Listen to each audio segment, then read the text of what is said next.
Hello friends, स्वागत है आपका अतल क्लासेस के यूट्यूब चैनल पर। मैं सुबंत त्रिपाठी आपका स्वागत करता हूं। फ्रेंड्स, आज हम बात करेंगे एसएससी जीडी प्रैक्टिस सेट 2। ठीक है, चलिए शुरुआत करते हैं।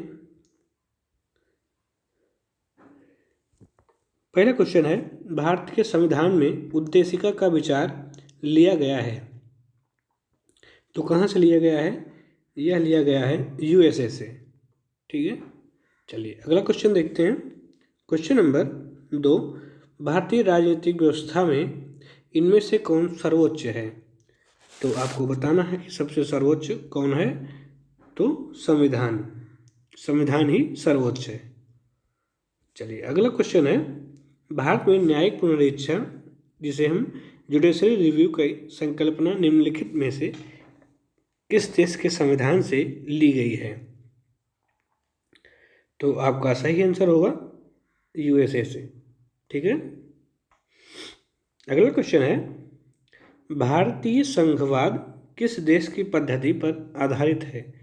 तो संघवाद से तात्पर्य है, पहले जान लीजिए, आंसर आपका होगा डी, कनाडा से। जो ये केंद्र राज्य का सिस्टम है यही संघवाद कहलाता है। ठीक है ना, और यह पद्धति कनाडा से ली गई है। अगला क्वेश्चन है, भारतीय संविधान में राज्यों की संघ की संकल्पना को प्राप्त किया गया है तो कहाँ से प्राप्त किया गया है? यह प्राप्त किया गया है ब्रिटिश नॉर्थ अमेरिका अधिनियम से। ठीक है ना। चलिए अगला क्वेश्चन देखते हैं, भारत के संविधान में सम्मिलित समवर्ती सूची किस देश की देन है? तो समवर्ती सूची आपको पता होगा कि ऑस्ट्रेलिया से ली गई है। भारतीय संविधान में 3 प्रकार की सूचियां हैं, जिनमें से केंद्र सूची, संघ सूची जिसे कहते हैं, संघ सूची, राज्य सूची और समवर्ती सूची। ठीक है ना, 3 प्रकार की सूचियां दी गई हैं। इनमें से केंद्र के विषय केंद्र संघ में, राज्य से संबंधित विषय राज्य में, और जिस पर कानून केंद्र और राज्य दोनों बना सकते हैं उसे हम समवर्ती सूची के रूप में जानते हैं। चलिए अगला क्वेश्चन देखते हैं, भारतीय संविधान में राज्य के नीति निर्देशक तत्वों की संकल्पना किस देश पर आधारित है? तो यह आधारित है आयरलैंड के देश पर। आयरलैंड के संविधान से हमने ये संकल्पना ली है। अगला क्वेश्चन देखते हैं, ये आपके कुछ भाग हैं। भारतीय संविधान के को कुल 22 भागों में बांटा गया था। ठीक है ना, आप जान ले। पहले जब संविधान बना था 1950 में लागू हुआ तो उस समय भारतीय संविधान में 22 भाग थे। ठीक है ना, 22 भागों में बांटा गया था संविधान को, परंतु वर्तमान में कुल 25 भाग हैं।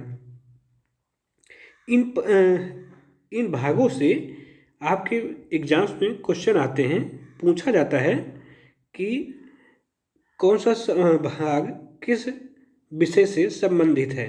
जैसे पहला भाग है तो पहला भाग संघ एवं उसके राज्य क्षेत्र के बारे में, यानी कि केंद्र और उसके जो राज्य हैं 28 राज्य तथा 8 केंद्र शासित प्रदेशों के बारे में भाग 1 जानकारी देता है। ठीक है ना। वैसे भाग 2 नागरिकता के बारे में बताता है, किसी व्यक्ति को नागरिकता लेना है या अपनी नागरिकता त्यागना है, उन सब की बात भाग 2 करता है। इसी प्रकार भाग 3 मौलिक अधिकारों से संबंधित है। ठीक है ना, ऐसे करके टोटल 22 दिए गए हैं और आपको ऐसे ही देख के याद कर लेना है। ठीक है ना। भाग 9 में पंचायतें दी गई हैं, 9 का में नगर पालिकाएँ, 9 खा में सहकारी समितियाँ। ऐसे आपको टोटल 22 भाग देखने को मिलेंगे। यहाँ पर 20 भाग दिए गए हैं, जो 20 ही इम्पोर्टेंट हैं। ठीक है ना। तो और एक बात और ध्यान दीजिएगा, जहाँ पर वे भाग ज़्यादा इम्पोर्टेंट हैं जो ब्लैक कलर से लिखे गए हैं, मतलब हेडिंग टू राइट में लिखे गए हैं। ठीक है ना। चलिए आगे बात करते हैं। अगला क्वेश्चन है, भारतीय संविधान का कौन सा भाग और अध्याय संघ और राज्यों के बीच विधायी संबंध के बारे में बात करता है? ठीक है ना, तो विधायी संबंध के बारे में बात करता है भाग 11। भाग 11 और इसका अध्याय 1 यह बात करता है विधायी संबंध के बारे में। ठीक है ना। चलिए अगला क्वेश्चन है,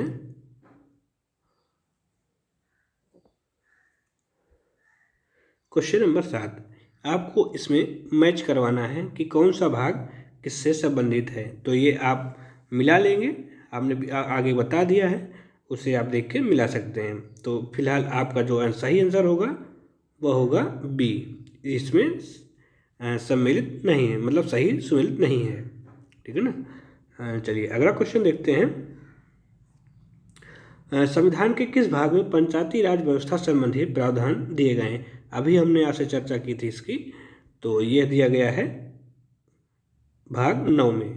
भाग 9 में, ठीक है ना, भाग 9 में पंचायती राज से संबंधित सब प्रावधान बताए गए हैं। अगला क्वेश्चन है, भारतीय संविधान में हैं, तो भारतीय संविधान में कितने अनुच्छेद हैं? ठीक है ना, भारतीय संविधान में 395 अनुच्छेद हैं। ठीक है ना।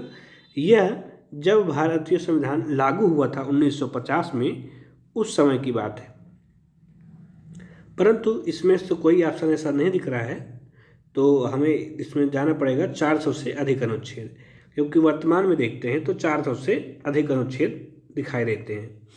ठीक है ना। चलिए आगे समझते हैं। भारतीय संविधान में शामिल हैं, तो क्या क्या शामिल है? भारतीय संविधान में 395 अनुच्छेद हैं और 22 भाग हैं तथा 12 अनुसूचियां हैं।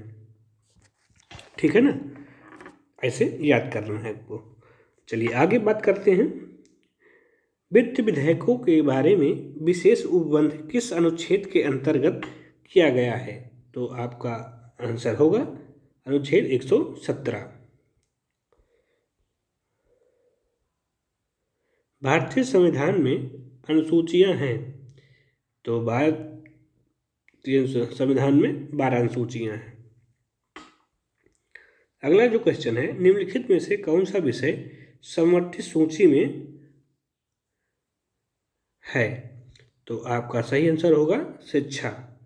शिक्षा क्षेत्र है जो समवर्ती सूची में रखा गया है। ठीक है ना।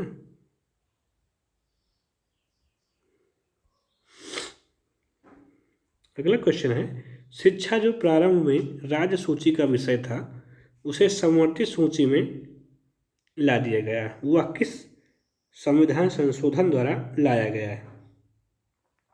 तो यह लाया गया है 42वें संविधान संशोधन 1976 द्वारा। ठीक है ना, 1976 द्वारा इसे समवर्ती सूची का विषय बना दिया गया। अगला क्वेश्चन है, 10वीं अनुसूची का संबंध बताना है आपको। तो 10वीं अनुसूची का संबंध दल बदल कानून से है। ठीक है ना। दल बदल कानून क्या है? दल बदल कानून कोई भी एमएलए या सांसद एमपी किसी अन्य पार्टी में नहीं जा सकता है। ठीक है ना, जब तक कि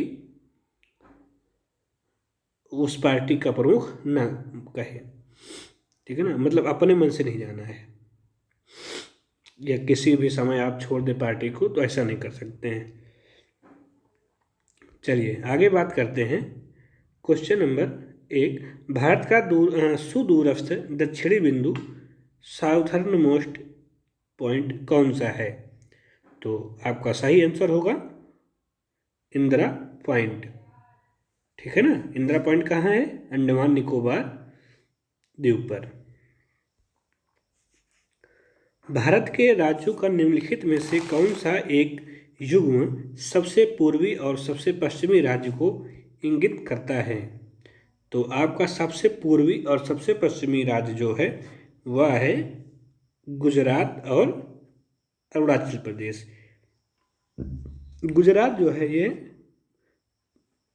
पश्चिम में है और ये ईस्ट में है। ठीक है ना, ईस्ट और वेस्ट। चलिए आगे बात करते हैं। भारत का वह कौन सा स्थान है जहाँ बंगाल की खाड़ी, अरब सागर तथा हिंद महासागर मिलते हैं? तो आपका वह सही आंसर होगा कन्याकुमारी। ठीक है ना। कन्याकुमारी कहाँ पर है? तमिलनाडु। तमिलनाडु। आपको यहाँ पे एक टेबल दी गई है, यहाँ पर देशों का नाम बताया गया है। ठीक है ना। ये देश के नाम है, ये उनकी सीमाएं हैं। ठीक है ना। देश की सीमाएं हैं जो कि भारत से लगी हुई हैं और उनसे जुड़े हुए राज्य। ठीक है ना। ये आपको याद करना है, इससे एक क्वेश्चन एसएससी जीडी में पूछा ही जाता है। ठीक है ना। तो ये आपको अच्छा ऐसी जानकारी अगर अच्छी लग रही हो तो वीडियो को लाइक करें, शेयर करें, कमेंट करें तथा चैनल को सब्सक्राइब जरूर करें। ठीक है ना। चलिए अगला क्वेश्चन देखते हैं। इस टेबल को देख लेते हैं। तो टेबल में पहला बांग्लादेश, दूसरा चीन। आगे बढ़ के देखते हैं। तो ये आपको ऐसे ही याद कर लेना है। हाँ, एक बात और आप बता दें कि इसकी आपको पीडीएफ जो है वह टेलीग्राम, अथर्व क्लासेस के टेलीग्राम पर, जिसमें अथर्व क्लासेस लिखा हुआ है, अथर्व क्लासेस, इस पर आपको इसकी पीडीएफ मिल जाएगी। ठीक है ना। यहाँ पर आप जाके इसकी पीडीएफ प्राप्त कर सकते हैं। चलिए आगे बात करते हैं। ये आपको याद कर लेना है। टोटल 7 देश हैं जो भारत से सीमा साझा करते हैं, तो उनके बारे में, और उनकी सीमाएं टोटल कितनी हैं? 15,106.7 किलोमीटर। तो ये आपको याद करना है। और ये दिया गया है एक से अधिक देशों की सीमाओं को स्पर्श करने वाले राज्य एवं केंद्र शासित प्रदेश। आपको बता दें कि कोई राज्य जैसे लद्दाख क्षेत्र है, यह पाकिस्तान से भी सीमा साझा करता है, अफगानिस्तान से भी साझा करता है और चीन से भी साझा करता है। तो ऐसे राज्यों को आपको याद करना है। जैसे नेपाल, उत्तराखंड है, यह चीन से भी सीमा साझा करता है और नेपाल से भी साझा करता है। ठीक है ना। तो आपको ये दोनों पॉइंट याद करके रखना है। चलिए आगे बात करते हैं। अगला क्वेश्चन है, कौन से भारतीय राज्य की अधिकतम सीमा म्यांमार से स्पर्श करती है? हमने जो आपको अभी टेबल दिखाई है उससे संबंधित, उससे रिलेटेड क्वेश्चन कैसे पूछे जा सकते हैं ये आपको इसमें बताया गया है। ठीक है ना। तो इसमें कहा गया है कि अधिकतम सीमा किससे, म्यांमार से कौन सा राज्य संपर्क करता है? तो ये है अरुणाचल प्रदेश। ठीक है ना। ऐसे क्वेश्चन आपसे उसमें से निकाल कर पूछे जा सकते हैं। चलिए आगे बात करते हैं। भारत तथा पाकिस्तान के बीच सीमा निर्धारित की गई है। तो भारत और पाकिस्तान के बीच में जो सीमा निर्धारित की गई है वह की गई है रेड क्लिफ रेखा। मैकमोहन रेखा कहाँ की गई है? ये मैकमोहन रेखा ये चीन और भारत। डूरंड रेखा जो है, ठीक है ना, ये डूरंड रेखा जो है यह भारत और अफगानिस्तान, यही पर याद कर लेते हैं तीनों। डूरंड रेखा IND से इंडिया प्लस AFG अफगानिस्तान। ठीक है ना। आप ये तीनों याद करके रखना है। चलिए आगे चलते हैं और बात करते हैं अगले क्वेश्चन की। क्वेश्चन नंबर 12 है, निम्नलिखित में से किस देश की भारत के साथ सबसे लंबी स्थलीय सीमा है?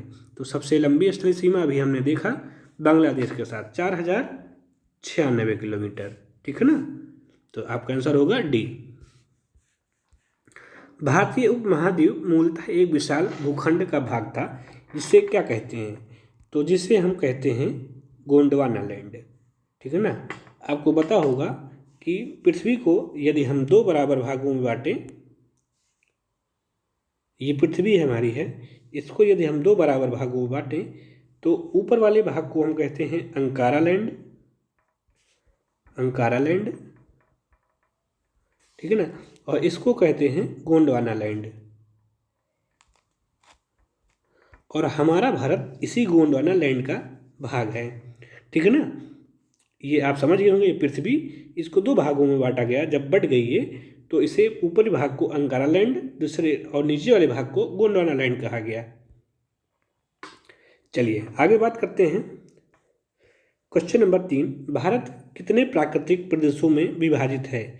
तो भारत को हम 4 प्राकृतिक प्रदेशों में बांट कर देख सकते हैं। कौन कौन से हैं? तो बात करते हैं, आइए देखते हैं। इसमें से आप देख रहे होंगे भारत को 4 प्राकृतिक प्रदेशों में बांटा गया है। पहला, उत्तर का पर्वतीय क्षेत्र, ठीक है ना, ऐसे बात कर लेते हैं, ठीक है ना।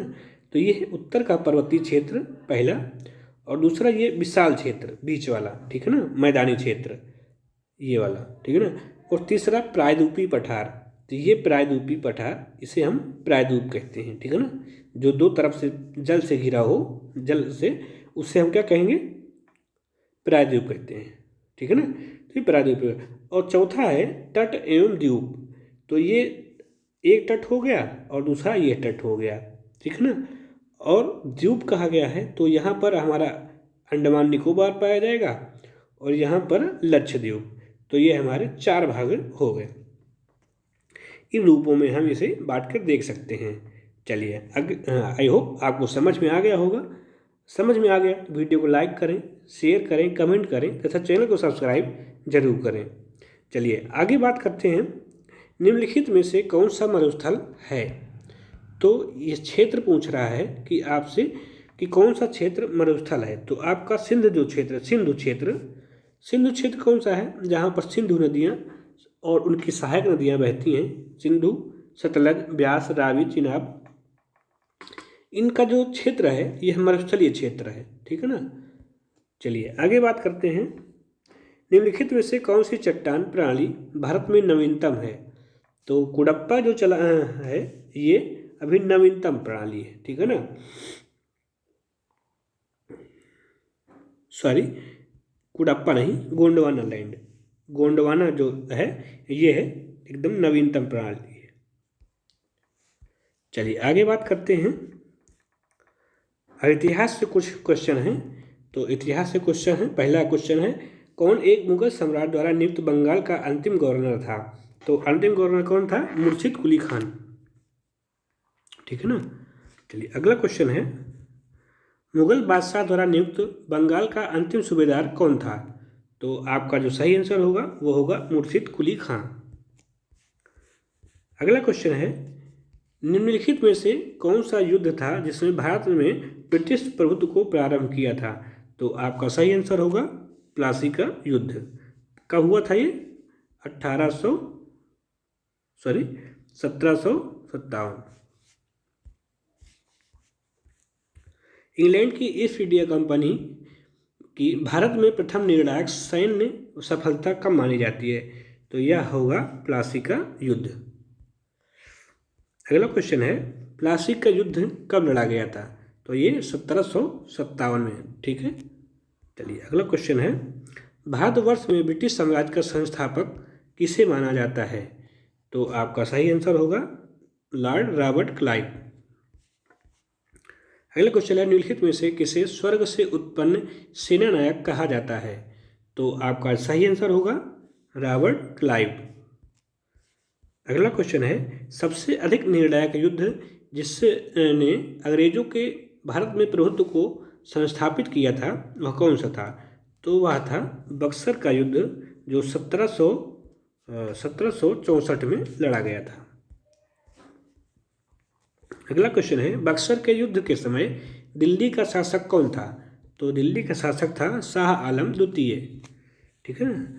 अगला क्वेश्चन है, बक्सर की लड़ाई के समय बंगाल का नवाब कौन था। तो बंगाल का नवाब कौन था, मीर जाफर, ठीक है ना। अगला क्वेश्चन है, वांडीवास के युद्ध में कौन जीता और कौन हारा। तो उसमें ब्रिटिश सरकार ने फ्रेंच को हराया था, फ्रांसीसियों को हराया था, ठीक है ना। ऑप्शन सी सही है। अगला क्वेश्चन है, प्रथम आंग्ल मैसूर युद्ध में कौन विजयी हुआ था। तो आपका इसका सही आंसर होगा हैदर अली, ठीक है ना। चलिए अगली बात करते हैं, 1755 में डिंडीगुल जो कि मैसूर में है, एक आधुनिक शस्त्रागार की स्थापना किसने की थी। तो आपका जो सही आंसर होगा वो होगा हैदर अली द्वारा। टीपू सुल्तान ने अपनी राजधानी बनाई थी। तो टीपू सुल्तान की राजधानी कहाँ थी। टीपू सुल्तान की राजधानी श्रीरंगपट्टनम में थी, ठीक है ना। चलिए आगे बात करते हैं। अंग्रेजों ने श्रीरंगपट्टनम की संधि किसके साथ की थी? तो जाहिर सी बात है, जब राजधानी टीपू सुल्तान की है तो संधि भी इसी के साथ होगी। आगे बात करते हैं क्वेश्चन नंबर 19। टीपू सुल्तान ने अंग्रेजों के साथ युद्ध में कब मारे गए? टीपू सुल्तान अंग्रेजों के साथ युद्ध में कब मारे गए? ये मारे गए थे बेचारे 1799 में, और इसी समय आंग्ल मैसूर का चतुर्थ युद्ध हुआ था। चतुर्थ युद्ध में, जो कि अंतिम युद्ध था 1799 में। चलिए आगे बात करते हैं। अब ये आपको टेबल दी गई है, इसमें दिया गया है प्रथम मैसूर युद्ध 1767 से 69 तक लड़ा गया। इसमें क्या हुआ, मद्रास के संधि द्वारा इसे समाप्त किया गया। ठीक है ना, तो इसे आपको याद करना है और इसे याद करना है। ठीक है ना, ये आपको टेबल पूरी याद करना है। और दूसरा है 1780 से 84, और इसमें मंगलोर की संधि हुई थी, ये भी याद करना है। तृतीय हुआ था 1790-92 में, इसमें गवर्नर जनरल लॉर्ड कॉर्नवालिस था। चौथा था 1799 में, ये वेलेजली के समकालीन हुआ था, तो आपको इसे याद करके रखना है। चलिए आगे बात करते हैं हम। स्तनधारी बंदोबस्त किसने लागू की थी? तो इसका जो सही आंसर होगा वह होगा लॉर्ड कॉर्नवालिस। किसके शासनकाल में स्थायी बंदोबस्त प्रारंभ किया गया था? तो आपका जो सही आंसर होगा वो होगा लॉर्ड कॉर्नवालिस। भू राजस्व की स्थायी बंदोबस्त एवं रैयतवाड़ी प्रणाली कहाँ से शुरू की गई थी? तो इसका सही आंसर होगा बंगाल और मद्रास से। आपको बता दें कि बंगाल से स्थायी बंदोबस्त और मद्रास से रैयतवाड़ी व्यवस्था शुरू की गई थी। अगला क्वेश्चन है, टॉमस मुनरो द्वारा भू राजस्व बंदोबस्त से कौन सा संबंध था? तो यह जो था वह रैयतवाड़ी व्यवस्था थी। ठीक है ना, रैयतवाड़ी। अंग्रेजों ने रैयतवाड़ी व्यवस्था सर्वप्रथम आरंभ की थी, तो कहाँ से की थी? यह मद्रास प्रेसिडेंसी से शुरू किया था। अगला क्वेश्चन है, निम्नलिखित में से कौन दादा भाई नौरोजी के उत्सारण सिद्धांत, जिसे आप धन निर्गमन का सिद्धांत भी कहते हैं, धन निर्गमन का सिद्धांत भी कहते हैं। ठीक है ना, तो आपका सही आंसर होगा डी। आपको यहाँ ध्यान देना है, इसमें कहा गया है कि इसमें विश्वास कौन नहीं करता है। ठीक है ना, तो विश्वास नहीं करता है तो ये कौन थे? सर सैयद अहमद खां। ठीक है ना। लास्ट क्वेश्चन है, poverty and British rule in India नामक पुस्तक किस वर्ष प्रकाशित हुई थी? तो यह पुस्तक प्रकाशित हुई थी 1901 में। तो आई होप वीडियो आपको अच्छी लगी होगी। वीडियो अच्छी लगे तो वीडियो लाइक करें, शेयर करें, कमेंट करें तथा चैनल को सब्सक्राइब जरूर करें। जय हिंद, जय भारत।